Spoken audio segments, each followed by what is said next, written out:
Guwahati Chennai IndiGo విమానానికి త్రుటిలో పెను ప్రమాదం తప్పింది. చెన్నై వెళుతున్న ఇండిగో విమానంలో ఇంధన కొరత ఏర్పడింది. పైలట్ మేడే అలర్ట్ చేసి బెంగళూరులో అత్యవసరంగా ల్యాండ్ చేశారు. బెంగళూరులో సేఫ్ గా ల్యాండ్ కావడంతో ప్రయాణికులంతా ఊపిరి పీల్చుకున్నారు. ఈ సమయంలో విమానంలో 168 మంది ప్రయాణికులున్నారు. బెంగళూరులో ఇంధనం నింపిన తర్వాత విమానం మళ్లీ చెన్నై చేరుకుంది. నిన్న రాత్రి 8 గంటల సమయంలో ఈ ఘటన జరిగింది.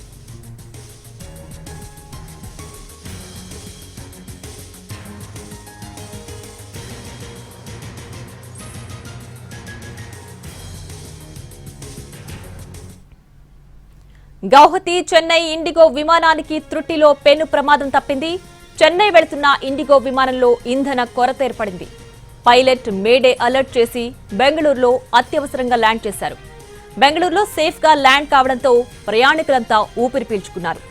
ఈ సమయంలో విమానంలో 168 మంది ప్రయాణికులున్నారు. బెంగళూరులో ఇంధనం నింపిన తర్వాత విమానం మళ్లీ చెన్నై చేరుకుంది. నిన్న రాత్రి 8 గంటల సమయంలో ఈ ఘటన జరిగింది.